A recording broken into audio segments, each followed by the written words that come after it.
మెడ్సీ IVF ఉచిత సంతాన సాఫల్య చికిత్స శిబిరం ఏప్రిల్ 15 నుండి మే 15 వరకు.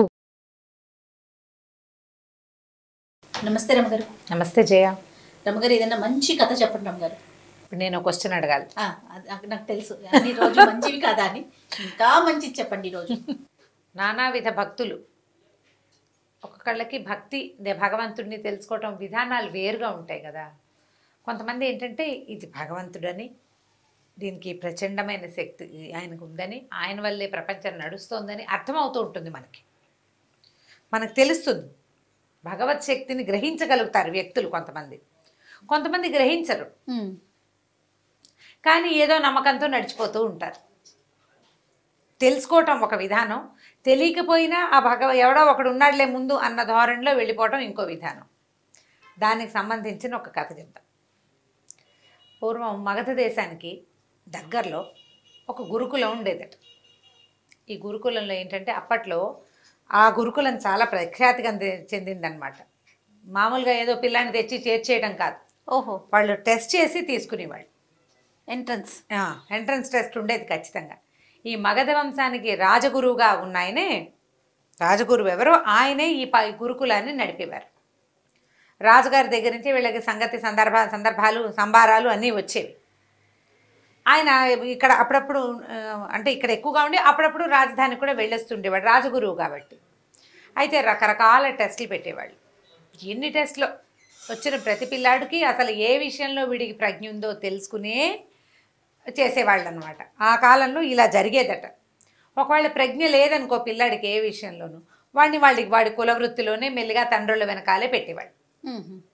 వాడికి ఏదో ఒక ప్రజ్ఞ ఉంది, వాడిని గురుకులంలో పెట్టేవాళ్ళు. ఆ గురుకులంలో శాస్త్రాలే కాకుండా మామూలుగా పౌరోహిత్యం అంటే స్మార్తానికి సంబంధించింది వేద విద్య, సాధారణ సంస్కృతము, ఆ తర్వాత ఏమో యుద్ధ విద్యలు, రకరకాలు గణితము, లెక్కలు.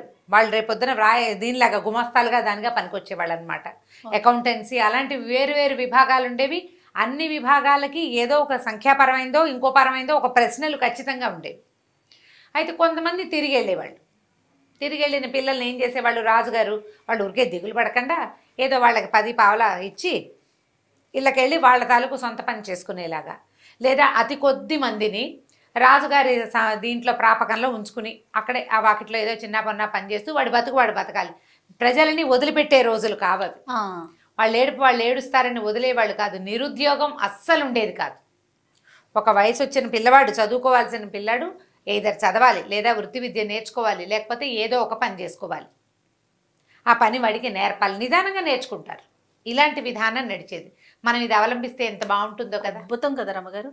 పాతకాలం స్వర్ణయుగము, ఇంకో యుగము అని. అయితే జనాభా సంఖ్య తక్కువ కదండి, అది ఒకటి క్యాలిక్యులేట్ చేసుకోవద్దు. ఇప్పుడు మన జనాభా సంఖ్య ఎంతమంది కానీ మనం ఉద్యోగాలు కానీ లేకపోతే ఇలాంటి భద్రత కానీ కల్పించగలుగుతుంది ప్రభుత్వం. అప్పుడు ఇలాంటి చదువులు కానీ ఇలాంటి ఉద్యోగాలు కానీ ఆనాడు ఉన్నాయా? అప్పుడు చేతి వృత్తులు ఉండే కదా రమగారు. వంశపారంపర్యంగా అదే వృత్తి కంటిన్యూ అవుతూ ఉండేది. ఇప్పుడు మనం వస్తు వినియోగం ఎక్కువ ఉండేది. ఇప్పుడు ఉంది జయ. అంటే చేతి వృత్తులు వారు చేసే అన్ని వస్తువులు మనం ఉపయోగిస్తున్నాం. ఎందుకు ఉపయోగించాము? అన్ని ఎలక్ట్రానిక్ గుడ్స్ వచ్చేలేదా రమగారు? మరి అవన్నీ చేయడానికి మనుషులు కావద్దా? మిషన్స్ అయిపోవట్లేదు. మెషిన్ ఆన్ చేయడానికి మనిషి కావద్దు. ఇప్పుడు 10 మంది చేసే చోట ఒక్కరు సరిపోతారుగా. సరిపోరు. అది ఒకటి ఆలోచించద్దు. అలా కాదు, ఎప్పటికీ అదే సైజు. నీకు గుప్తుల కాలం నాడు ఉన్న మనుషులు ఆ కాలానికి ఎక్కువే, తర్వాత కాలానికి ఉన్న వ్యక్తులు ఆ కాలానికి ఎక్కువే. ఇప్పుడు ఈ కాలానికి ఎక్కువ. అందరూ రాట కట్టినట్టు ఒకే వైపుకు పరిగెత్తకుండా నలుగురిని 4 వైపుల పెట్టే పని ప్రభుత్వం చెయ్యాలి. ఇది వరకు చేసేవాళ్ళు ఇప్పుడు చేయట్లేదు. ప్రభుత్వంగా ప్రధానంగా చేతి వృత్తులు ఉండేవి. వంశపారంపర్యంగా అదే వృత్తి కొనసాగుతుండేది. ఇంత ఆధునికత సాంకేతికత ఎక్కడున్నాయి? ఇప్పుడు ఆధునికత 10 మంది చేసే పనిని ఇప్పుడు ఈవెన్ పొలాల్లో కోతలు కోయటానికి కూడా మిషన్స్ వాడేస్తున్నామా? 10 మంది చేయాల్సిన పని ఒక మిషన్ చేసేట్లా ఒక మనిషితో దాంతో కల్పించలేకపోతుంది. సో అప్పుడు మనం ఏం చేయాలి? చేతి వృత్తులను ప్రోత్సహించడం, శాస్త్ర సాంకేతికని వేరే రంగాల వైపు మరల్చి ఉద్యోగ భద్రత కల్పించడం, ఉద్యోగాలు కల్పించడం, ఈ వైపు ఆలోచించాలి. దానికి చేయాల్సిన గవర్నమెంట్ అయినా కాదా? ప్రభుత్వం చెయ్యాలి అలాంటిది. అప్పుడు చేసేవాళ్ళు. ప్రభుత్వం చెయ్యాలి తప్పకుండా. ఆ మొత్తం ఈ దేశంలో, ఈ రాజ్యంలో, ఈ ఊళ్ళో ఉన్న వాళ్ళందరికీ తినడానికి తిండి ప్రతివాడికి ఉండాల్సిందేనన్న నియమం అప్పుడు ఉండేది. అయితే ఏమైంది, ఈ చాలా మంది స్టూడెంట్స్ వచ్చారు ఈ సంవత్సరం కూడా. ఒక సంవత్సరం వచ్చేసరికల్లా కొంతమంది పిల్లలు తిరిగి వెళ్ళిపోవాలి. అయితే వాళ్ళల్లో ఒక పిల్లాడు, వాడికి పేరు ఏదో ఉంది కానీ ఇప్పుడు నాకు అది గుర్తు రావట్లేదు, ఏమనుకుందాము, వృషభుడు అనుకుందాం వాడి పేరు. వృషభుడు. వృషభం అంటే ఎద్దు, అందుకని ఆ పేరు చెప్తున్నాను అనమాట. వాడు ససేమిరా నేను ఇంటికి వెళ్ళను అన్నాడు.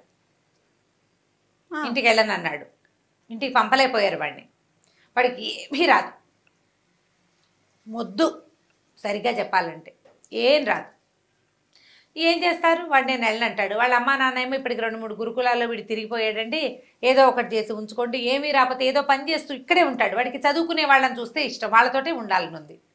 వాళ్ళు కొంచెం కలిగిన కుటుంబమే, వాళ్ళకి ఇంటి దగ్గర తిండికి లోటేం లేదు, వాడు పాఠశాలలో ఉండాలనుకుంటున్నాడు. అప్పుడు రాజుగారి ద్వారా ఏదో 2 మాటలు చెప్పించి గురువుగారిని ఒప్పించి ఆ పిల్లాడిని అక్కడ వదిలిపెట్టి వెళ్ళిపోయారు. ఈ మన రాజగురువే ఇక్కడ గురువుగారు అని చెప్పాం కదా, ఈయన మహారామ భక్తులు. ఎంత రామ భక్తులు, ఏది ఆయన ముందు పెట్టినా రామార్పణం అనేవారు. అంతా రామార్పణమే, భోజనం చేస్తూ రామార్పణం, ఎవరైనా దండం పెట్టే రామార్పణం. అదొక అలా అలవాటుగా ఉండేది. మనం రామ అనుకుంటాం కదా, అయ్యో రామ అంటాం, అని ప్రధానికి రామ అంటాం, ఆయన రామార్పణం అంటారు. నమస్కారాన్ని స్వీకరించడానికి రామార్పణమే. ఆహారం, మంచినీళ్ళు, ఎక్కడైనా మంచి ఆసనం ఇచ్చి గురుగారి ఈ ఆసనం మీద మీరు కూర్చోండి రామార్పణం అని దండం పెట్టుకుని అక్కడ కూర్చునేవారు. ఆయనకి రామార్పణం అనేది ఊత పదం, అన్నీ ఆయనకి సమర్పించటమే, అన్నిటి రాముడికి సమర్పించటమే ప్రతిదీ. సరే, ఈ పిల్లాడు ఇక్కడ ఉండటం మొదలెట్టాడు. ప్రతి క్లాస్లోనూ కాసేపు కూర్చునేవాడు, లేచి వెళ్ళిపోయేవాడు. ఆ పాఠం ఈ పాఠం అన్ని పాఠాల చుట్టూతా తిరుగుతూ ఉండేవాడు. పిల్లాడు కొంచెం మొద్దుగా ఉండేవాడుగా, వాడిని వాళ్ళు వీళ్ళు ఎక్కిరిస్తూ ఉండేవాడు, కానీ వాడికి తెలిసేది కాదు, ఎక్కిరిస్తున్నారని అర్థమయ్యేది కాదు. సరే, ఈ అన్ని పాఠాలు అయ్యాక వంటలు చేయడానికి కూడా ఒక క్లాసులు నడిచేవి. పాకశాస్త్రం మాత్రం నేర్చుకోవద్దు, ఇప్పుడు రాజుగారి ప్రాపకంలో నడిచే పాఠశాల కదా, ఒక వంటశాల ఉండేది. ఈ పిల్లాడు ఈ వంటశాల వాళ్ళ దగ్గర కొంచెం భారీగా ఉన్నాడు, కొంచెం బరువుగా ఉన్నాడు. వాడు ఏదైనా వరే ఇది అక్కడ పెట్టు, అది బట్రా, బస్తా బట్రా, ఇది కాస్త బియ్యం కడుగు, ఈ గుండెకి కడుగు, ఇది ఎసట్లో పొయ్యి ఎగసం తొయ్యి అంటే అలాంటి పనులన్నీ చేసేవాడు. క్రమంగా పిల్లలందరినీ చూసొచ్చి పొయ్యి దగ్గర కూర్చోవటం నేర్చుకున్నాడు. వాడు వంటశాలలోనే వాడు బాగా సహాయం చేసేవాడు ప్రతి పని. అక్కడి నుంచి మరి ఇప్పుడు ఇన్ని క్లాసులకి తిరిగి వంటశాల దగ్గర చేరిన పిల్లాడు ఈ మాత్రం తిండు, బాగానే తింటాడు. తిండి వంట పట్టి పిల్లాడు చక్కగా ఎదిగాడు పుష్టిగా. అయితే వీడికి సందట్లో ప్రతి క్లాసుకి వెళ్తాడా, ఒక్క పాఠం వచ్చేది కాదు వాడికి. కానీ గురువుగారు అనే రామార్పణం మాత్రం వంట పట్టింది. రామార్పణం అనేవాడు. పొయ్యిలో ఎగసం దోసి రామార్పణం, బియ్యం ఎత్తి ఎసట్లో పోసి రామార్పణం, ఆకుకూర తరిగి రామార్పణం అనేవాడు.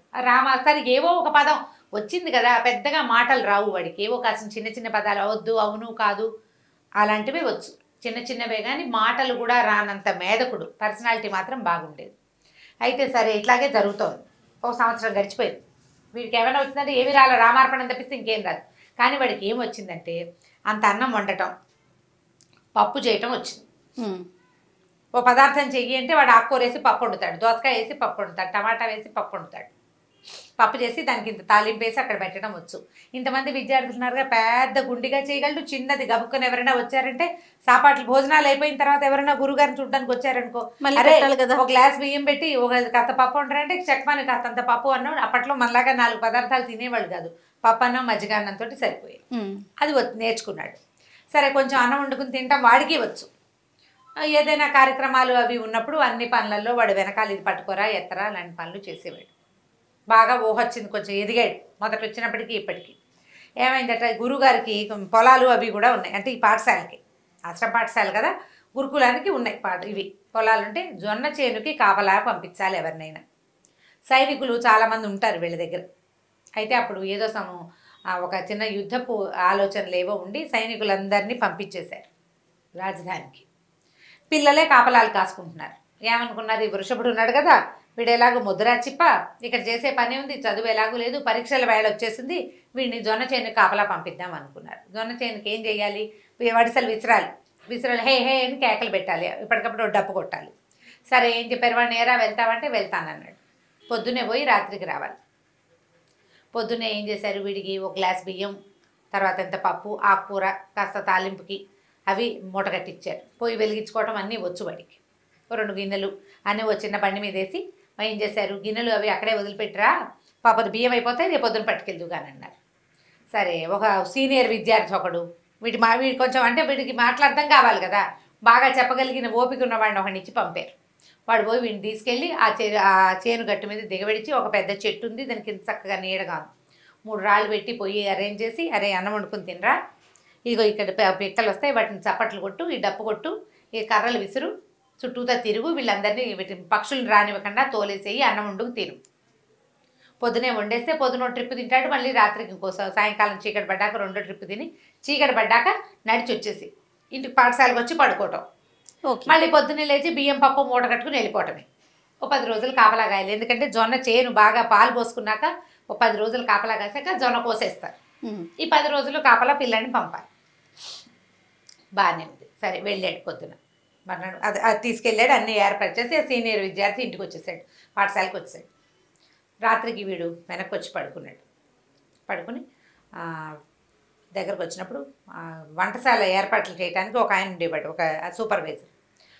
ఒక మనిషి బియ్యం చాలలేదండి, మరి కాసిన బియ్యము పప్పు ఇవ్వండి అని అడిగాడు. నేనేమనుకున్నాను, సరేలే మనం ఏదో అందాజుగా ఇచ్చాము, వాడికి ఏం సరిపోతుంది, పిల్లాడు కొంచెం ఎదిగాడు కదా అని ఏం చేశారు, ముందు రోజు ఇన్ని బియ్యం ఇచ్చారా, మర్నాడు అన్ని బియ్యం ఇచ్చారు. పప్పు కూడా 2 గుప్పెళ్ళు ఎక్కువ వేశారు, 2 ఆకుకూర కట్టలు ఎక్కువ వేశారు, తాలింపు దినుసులన్నీ పెంచారు, చిన్న మూటలు కట్టేసి పెట్టేశారు. ఆ మూటలు పుచ్చుకు పోయాడు మర్నాడు పొద్దున. మర్నాడు రాత్రి వచ్చేసాడు.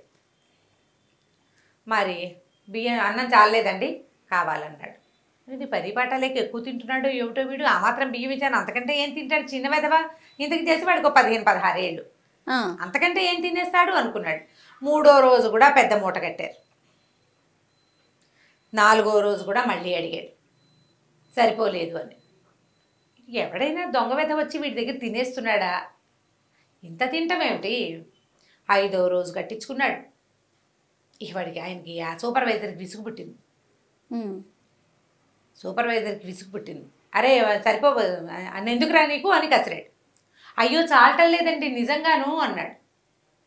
పిచ్చి వెధవా, పాపం వీడికి ఏవో 2-3 మాటలు వచ్చు అంతే, ఏదో చిన్నగా చెప్తాడు, సరే కానిలే, ఏ కోతులో ఉడతలకో ఎవరినో పెడుతున్నాడేమో తోచదు కదా, మరి ఒక్కడే ఉంటున్నాడు పిల్లాడు, ఏ ఉడతలకో అన్నం పెడుతున్నాడు అనుకున్నారు. ఉడతలకైతే మాత్రం ఇంత గిన్నెడు అన్నం ఏం పెడతాడు, గిన్నె వదిలేశాడు, పెద్ద గిన్నె తీసుకెళ్ళటం మొదలుపెట్టాడు. అన్నానికి పెద్ద గిన్నె, మరి ఇన్ని బియ్యం ఉడకద్దు, పప్పుకు పెద్ద గిన్నె. 5 రోజులు గడిచిపోయినాయి. ఈ 6వ రోజు ఆయనకి విసుకొచ్చేసింది. ఇది లాభం లేదు, గురువుగారికి చెప్పాలనుకున్నారు. సరే గురువుగారి దగ్గరికి తీసుకెళ్ళి వీడండి మొదటి రోజు నేను బియ్యం ఇచ్చాను, 2వ రోజు 3వ రోజు ఇప్పటికి ఇంత దబరా గిన్నె తీసుకెళ్ళాడు, ఇంత గిన్నె, ఇన్ని డబ్బాల బియ్యము, ఇంత పప్పు, ఇన్ని ఉప్పులు తీసుకెళ్తున్నాడు, 6 డజన్ మందికి సరిపోయేంత పదార్థం పట్టుకెళ్ళాడు.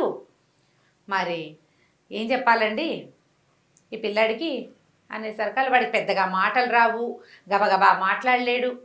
గురువుగారు అన్నారు, ఏరా అన్నారు.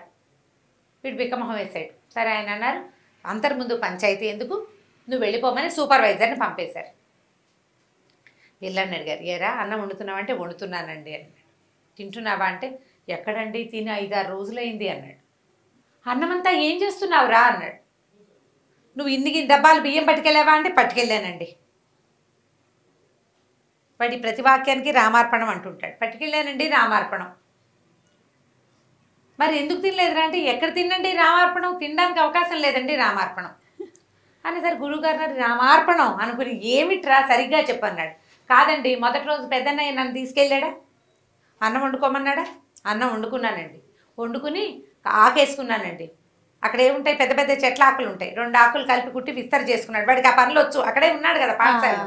ఆకేసుకున్నానండి, నేల శుద్ధి చేశాను, ఆకేసుకున్నాను, అన్నం పప్పు వడ్డించుకున్నానండి, రామార్పణం అని దండ పెడుతుంటే ఒక ఆయన వచ్చాడండి. రామార్పణం ఒక ఆయన వచ్చాడు. ఆయన అన్నం పెడతావా నాకేనా అన్నాడు. అనేసరికల్లా మరి ఎవరికైనా అన్నం పెట్టమని నేర్పించారు కదా, పాఠశాలలో వాడికి నేర్పించిన విద్య ఏంటి, ఎవరికైనా పెట్టి తినాలి. వాడికి రెగ్యులర్ ప్రాక్టీస్ అది, వాడంతటి వాడు కంచం పెట్టుకుని అన్నం తినకూడదు. మరి ఇప్పుడు మేధకుడైన పిల్లవాడికి చెప్పాలి కదా, ఏదో ఒకటి నేర్పాలి. వీళ్ళు ఏం చేశారు, అన్నం పప్పు వండటంతో పాటు ఎవరికైనా పెట్టి తినడం అలవాటు చేశారు. ఆయన వచ్చాడండి, అక్కడ ఎవరు లేరు, ఎవరికి పెట్టినా అని చూశాను, రామార్పణం ఎవరికి పెట్టను అని అనుకుంటే ఆయన వచ్చాడు. సరే వచ్చాడు కదా అని రామార్పణం ఆయనకి పెట్టానండి. ఆయన తినేశాడు. ఆయనే తిన్నాడండి మొత్తం, నాకు చాలలేదు. ఆయన తిన్నాక నాకు ఆకలి లేదండి, ఆయన వెళ్ళిపోయాడు. 2వ రోజున ఆయన వస్తాడేమోనని 2 డబ్బాలు బియ్యం పట్టుకెళ్ళా, మళ్ళీ వండుకున్నానండి రామార్పణం, ఆకేసుకున్నానండి, 2 ఆకులు వడ్డించానండి, ఆయన కూడా వస్తాడని. రామార్పణం వడ్డించాక ఆయన వాళ్ళ ఆవిడని తెచ్చాడండి. ఆవిడకి ఎంత బాగుందో, భలే బాగుందండి ఆవిడ. రామార్పణం ఎంత చక్కగా ఉందో. ఇద్దరు కలిసి అన్నం తినేశారండి. రామార్పణం నాకు ఆకలి లేదు, నేను తినలేదు, కానీ నాకు ఆకలి లేదు. 3వ రోజున 3 డబ్బాలు పట్టుకెళ్ళాను బియ్యం. మళ్ళీ రామార్పణం అన్నం వండుకున్నాను. ఈసారి వాళ్ళ తమ్ముట్ట పెద్ద బాణం అది పుచ్చుకున్నాడు. ఆయన దగ్గర కూడా బాణం ఉందండి, ఇంత పొడుగునున్నాడు. ముగ్గురు కలిసి తినేశారు రామార్పణం. 4వ రోజు మళ్ళీ 4 డబ్బాల అన్నం ఉంటే వాళ్ళు ముగ్గురు వస్తారేమోనని వాళ్ళు 3 విస్తళ్ళు వేసి నా కోసం కూడా 4వ విస్తరి వేసుకుంటే 4 విస్తలు ఆయన ఇంకో తమ్ముడిని తీసుకొచ్చాడండి. అసలు ఈయనండి అచ్చు ఆ పెద్ద ఆయన లాగానే ఉన్నాడండి. మొదట వచ్చిన ఆయన ఎర్రగా ఉన్నాడండో, ఈయన మాత్రం సేమ్ డిట్టో పెద్ద ఆయన ఎలా ఉన్నాడు, ఈ తమ్ముడు కూడా అలాగే ఉన్నాడు. అదే రంగు అదే రూపం, బాణాలండి వాళ్ళ దగ్గర. ఏమోలే అని నలుగురికి పెట్టేశానండి, నాకు ఆకలేదు. రామార్పణం 5వ రోజు మళ్ళీ పట్టుకెళ్ళానండి. ఈసారి వాళ్ళు నలుగురు, ఒకవేళ ఆయనకి ఇంకో తమ్ముడు ఉన్నాడేమో, ఎందుకు వచ్చిందిలే అని అనుకున్నాను. అయినా కూడా నేను తిందామనుకున్నా. వాళ్ళు నలుగురు, నేను ఒకదాన్ని అనుకున్నా. 5 ఆకలేస్తే ఆయనకి 3వ తమ్ముడు ఉన్నట్టండి, బంగారపు రంగు, ఆయన తీసుకొచ్చాడండి. వాళ్ళు 4 అన్నదమ్ములు, ఒక ఆవిడ. అందరూ ఎంత బాగున్నారో, ఇంతంత పొడుగు మనుషులు, బాణాలు, బట్టలు ఎంత బాగున్నాయో. వాళ్ళు 5గురు కూర్చుని తినేశారు. 6వ రోజు కూడా పట్టుకెళ్ళానండి. ఈసారి వాళ్ళ బంటుట, ఆయన ఎంత ఉన్నాడో వీళ్ళందరినీ కలిపితే ఆయన అంత ఎత్తవుతారండి రామార్పణం. ఆయన దగ్గర ఒక పెద్ద గద కూడా ఉందండి. వాళ్ళందరూ తినేశారు. రేపు ఎవరు వస్తారో అందుకని ఇవి చాలదు, నాకు ఎక్కువ కావాలంటే గురువుగారు నిర్ఘాంతపోయాడు. ఒక ఆయన వచ్చాడు, భలే అందంగా ఉన్నాడు, బాణాలు పట్టుకుని ఉన్నాడు. వాళ్ళ ఆవిడ వచ్చింది, ఆవిడ చాలా అందంగా ఉంది. 2వ రోజో తమ్ముడు, 3వ రోజో తమ్ముడు, 4వ రోజో తమ్ముడు వచ్చాడు. ఒక బంటు కూడా వచ్చాడు. ఎంతమంది అయ్యారు? 4 అన్నదమ్ములు, భార్య, బంటు. ఈ 6గురు ఉండే సమూహం ఎక్కడిది? ఆయన వీడు రామార్పణం. అప్పుడు ఆయనకి స్ట్రైక్ కూడా ఏమైందంటే, వీడు అవును కాదు లేదు లాంటి మాటలు చెప్తాడు. కావాలి నాకు వద్దు తప్ప వీడికి వాక్యాలు మాట్లాడటం రాదు. పైగా 6 రోజుల నుంచి అన్నం తినని పిల్లవాడు శుభ్రంగా ఉన్నాడు. పైగా ప్రవాహంలాగా మాట్లాడేస్తున్నాడు. ఆయన గబగబా లేచొచ్చాడు. లేచొచ్చి వాడి నెత్తి మీద 2 చేతులు పెట్టేట్ల మొహం మీద పెట్టేసరికల్లా ఆయనకి ఒక షాక్ కొట్టినట్టు తెలిసిందనమాట. వీడు ఎవరినైతే రోజు చూస్తున్నాడో, రామార్పణం సాక్షాత్ రామచంద్రమూర్తి కుటుంబాన్ని చూస్తున్నాడు. వాడు భగవంతుడని తెలియదు వాడికి. రాముడని, లక్ష్మణుడని, భరతుడని, శత్రుఘ్నుడని, సీతమ్మ తల్లిని వచ్చింది, ఆంజనేయుడని వాడికి తెలియదు. తెలియకుండా రామార్పణం ఎవరికైనా పెట్టి అన్నం తినాలన్న వాడి ఆలోచనకి భగవంతుడు రామార్పణం అన్నందుకు రాముడు వచ్చి తింటున్నాడు ప్రతిరోజు. ఆయన కదిలిపోయాడు, అరిచి కేకలు పెట్టాడు, రండ్రా అందరం వెళ్దాము, రోజు ఇవాళ కిష్కింధాపుర వాసులంతా వస్తారని ఎంత అరిచి, అసలు ఎంత ఉద్వేగం అయిపోయిందంటే, సంవత్సరాల తరబడి నా బతుకంతా రామార్పణం అన్నా కూడా భగవంతుడు నన్ను కరుణించలేదు. అమాయకుడు, మేధకుడు, బుద్ధి లేనివాడు, అన్నం తింటాను తప్పిస్తే రెండో పని చేత కానివాడు, వాడికి భగవంతుడు ఇట్లా చూపించాడు కరుణ. ప్రతిరోజు 6 రోజులు వాడికి వాడిని చూడ్డానికి వచ్చాడు. 6 రోజులు వాడు పెట్టిన అన్నం తిన్నాడు. ఆయన ఉద్వేగాన్ని తట్టుకోలేకపోయాడు అనమాట. ఇక బళ్ళు కట్టించి ఎంత ఆహారమో పట్టుకెళ్ళారట, ఎన్ని పదార్థాలో పట్టుకెళ్ళారు అక్కడికి, ఆ పొలం దగ్గరికి. బోల్డ్ అంత వంట చేశారు. అందరూ చూస్తున్నారు. ఆకులు వడ్డిచ్చేయరా, ఎవరు వస్తారో చూద్దామంటే బోలెడు ఆకులు వేసి వడ్డిచ్చాడు ఈ వృషభుడు. ఎవ్వరు రాల. చాలాసేపటికి చూస్తున్నాడు. రోజు మనుషుల్ని చూడడం అలవాటైంది. బోలెడంత పెద్ద కోతల మంద ఒకటి వచ్చి ఒక్కొక్క ఆకు ముందు కవాతు చేస్తున్న సైనికుల్లాగా కూర్చుని వడ్డిచ్చిన ఆకుల్లో శుభ్రంగా ఆహారం అంతా తినేసి లేచింది. ఈ గురువుగారు, ఆయన శిక్షగణము, ఆ ఆశ్రమ పాఠశాలలో పనిచేసే సమూహం బోళ్ళంతమంది ఉన్నారా, అందరూ మనుషులు ఉన్నారన్న భయం కూడా లేదు. ఎలా అంత సమూహం, వానర సమూహం ఎలా వచ్చిందో, ఎలా వెళ్ళిపోయిందో తెలీదు. వచ్చింది మొత్తం వండిన పదార్థం ఒక్క మెతుకు మిగల్చకుండా, వెనక్కి ప్రసాదం మిగల్చకుండా మొత్తం పెట్టినవన్నీ తినేసేసి లేచెళ్ళిపోయి. గురువుగారి పిల్లవాడి పాదాలు పట్టుకున్నాడు. రామార్పణం అనేది నోటితోటి అంటున్నాను నేను, వీడు త్రికరణ శుద్ధిగా అన్నాడు. అది తప్ప ఇంకొకటి లేకుండా చేసిన మనస్ఫూర్తిగా లోపల నుంచి, మామూలుగా నోటితో అంటంగా, మనోవాక్కాయ కర్మలతోటి, మాటతోటి, మనసుతోటి, కర్మతోటి కూడా, మనోవాక్కాయాలతోటి చెయ్యాలి. అది మనం చెయ్యాలి కదా, నోటితోటి అంటే ఏం ప్రయోజనం? ఆ దానికే భగవంతుడు వీడిని ఇట్లా కరుణించాడని ఆ పిల్లాడిని భుజాన్ని ఎత్తుకుని, నాయన నువ్వు ఎంత అదృష్టవంతుడివిరా, ఎన్ని జన్మల పుణ్యం చేస్తేనే ఈ ఫలితం లభిస్తుంది. ఇప్పటికీ ఆ వచ్చిన వాడు దేవుడని రాముడని వాడికి తెలియదు, కానీ వాడి బుద్ధి మాత్రం వికసించింది. తర్వాత వాడు ధారాళంగా మాట్లాడటం మొదలుపెట్టాడు. ఈ గురువుగారు వాడికి స్వయంగా దగ్గర కూర్చోబెట్టుకుని, మేధకుడని వాడిని పక్కన పెట్టకుండా వాడికి స్వయంగా చదువు చెప్పి తన దగ్గరే ఉంచుకున్నారట. సంవత్సరాల తరబడి గురువుగారిని పక్క నుండి సేవించే భాగ్యం వాడికి లభించింది భగవంతుని చూసిన కళ్ళ వల్ల. నమ్మిన వాడికి ఇలా వస్తాడు దేవుడు. ఆయన దేవుడని మనం తెలుసుకోలేము, అంతే. ఇది దేవుడు ప్రతివాడికి, అందరికీ కోదండం పుచ్చుకుని వస్తాడా రాముడు? రాడే, సహాయకారు అవుతారు త్రికరణ శుద్ధితో. అంతే కదా నా పిల్లోడు చేసిన పని. అంతే. మనం వీటితోటి మనం నమ్మాలి కదా, మనం మనసులో నమ్మాలి, మాటతోటి నమ్మాలి, పని కూడా నమ్మిన పని చేయాలి. దేవుడికి ఒక ఆకేసి మనం ఒక ఆకు వేసుకోవాలి దేవుడి దగ్గర మనం. అయితే దేవుడాకు దేవుడిదే కదా, ఆయన వచ్చి తినబోయాడా అని అందులో నుంచి ఎంగిల్ చేస్తామా? చెయ్యం కదా. దేవుడాకు స్వీకరించాలి. ఆ ప్రసాదం, ఈ ఆకుని తీసుకెళ్ళి ఎవరికైనా ఇవ్వంటే అలాగే ఇచ్చేయాలి. ఇందులో అన్నీ వేయకపోతే దేవుడు అడిగాడా? నెయ్యి అయిపోతే దేవుడు చూశాడంటే దేవుడికే అదంతా నీకు కదా నియమం ఉండాల్సింది. నువ్వు నమ్మాలి, భగవంతుడు సాక్షాత్తు వచ్చి సూక్ష్మాంశంలో ఈ ఆహారాన్ని గ్రహిస్తాడు అని నువ్వు గట్టిగా నమ్మితే నువ్వు చేయవలసిన రకంగా చేస్తావు. నేను చేసేది మంచి, నా మంచిని భగవంతుడు తెలుసుకుంటాడు అంటే ఖచ్చితంగా మంచి చేస్తావు. నువ్వు లోపల నమ్మాలి కదా, లోపల తెలియాలి. ఈ కథని ఎన్ని రకాలుగా మార్చి చెప్పబడిందో ఈ కథ.